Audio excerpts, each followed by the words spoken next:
Lecture 7, Stylistic Phraseology. Hello, students, and welcome to Lecture 7, where we explore one of the most fascinating aspects of stylistics, stylistic phraseology.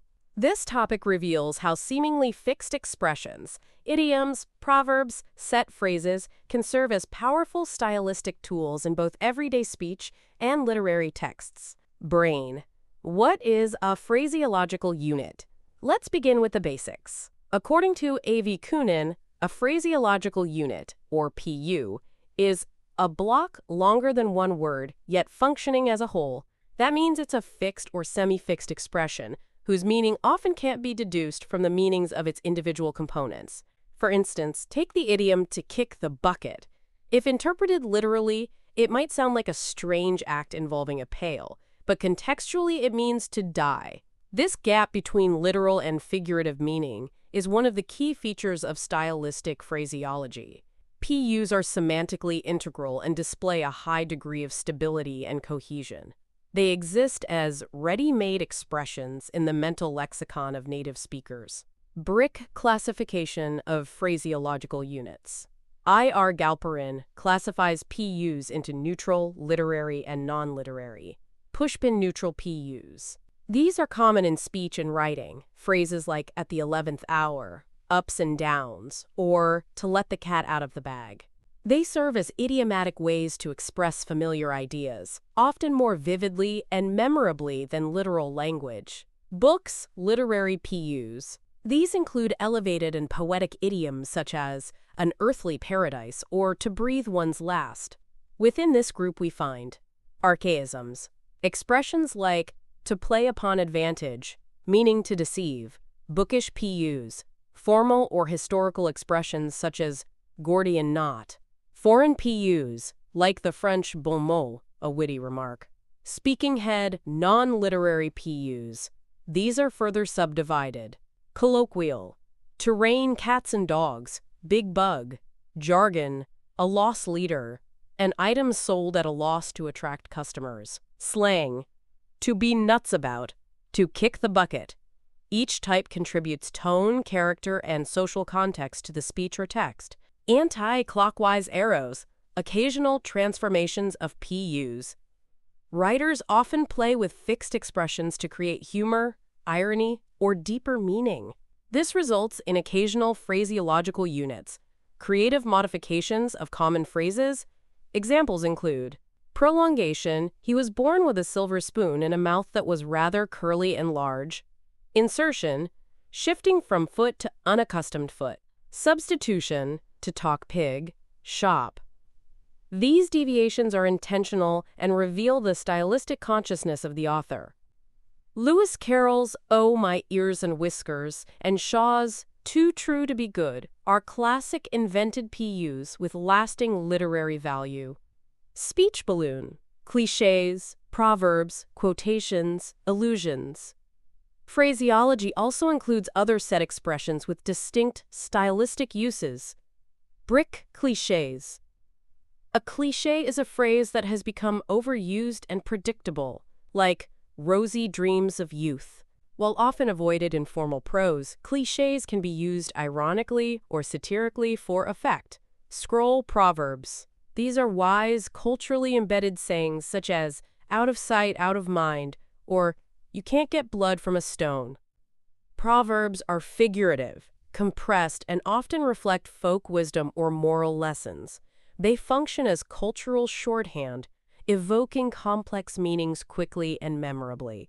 Writing hand quotations. These are direct excerpts from literary or cultural texts, e.g., all hope abandon ye who enter here. Dante. Quotations add authority, elevate the tone, or introduce intertextual layers to a text. Brain allusions. An allusion is an indirect reference to another cultural or literary work. For instance, "You too, Brutus," alludes to Julius Caesar's betrayal. These devices rely on the reader's cultural knowledge and so serve as intellectual signals between author and audience. Paradox and occasional PU in advertising. Paradox is a stylistic gem that forces the reader to pause and reconsider what they assume to be true. It presents two ideas that seem incompatible. Yet together, they reveal an underlying insight. For example, Oscar Wilde's phrase, "it's simply washing one's clean linen in public," humorously critiques moral exhibitionism, doing something that seems private in a disturbingly public way. Literature is full of powerful paradoxes. I can resist everything except temptation. The child is father of the man. These seemingly illogical statements stir thought, irony, and often deep emotional resonance. In advertising, paradox and creative transformations of phraseological units, known as occasional PUs, are used to grab attention and stay memorable. Bullseye examples from advertising. "So far so good," a playful twist on "so far so good," promoting furniture.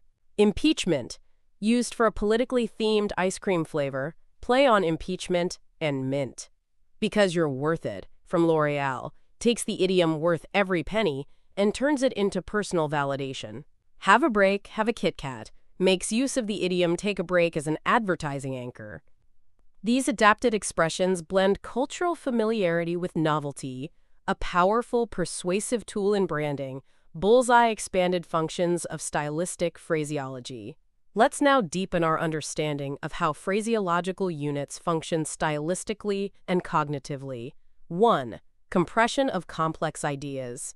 PUs can pack abstract or multi-layered ideas into compact, memorable forms.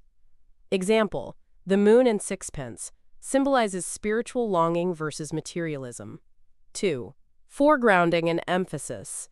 Authors use idioms to highlight certain images or moments. X, "to drop a handkerchief and relations," combines irony and metaphor to mock social rituals. 3. Thematic cohesion. Some books derive their titles directly from idioms or proverbs that reflect core ideas. "Gone with the Wind" from a poem. "The Catcher in the Rye" from a misinterpreted poem lyric. These titles serve as semiotic keys to the deeper themes. 4. Event motivation and plot development. Characters may utter PUs that foreshadow action or symbolize fate. X, "murder will out," classic idiom used to build tension or inevitability in mysteries. 5. Characterization. Idioms mark social class, cultural background, or emotional state. A working-class character might say, "It's not my cup of tea," while a more bookish one says, "I've had enough of this Sisyphean task." 6. Comic, satirical, or ironical effect. Through substitution or distortion, PUs generate humor and critique. "To gild the lily," used sarcastically to describe pointless embellishment. "Not the sharpest tool in the shed," comically polite insult. 7. Intertextual and cultural referencing. Quotations and allusions often signal intellectual depth or align the text with well-known cultural narratives. X, "you can't handle the truth," from A Few Good Men, used to dramatize.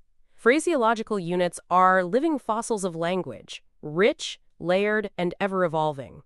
They preserve cultural memory, embody shared values, and reflect shifts in society's collective imagination.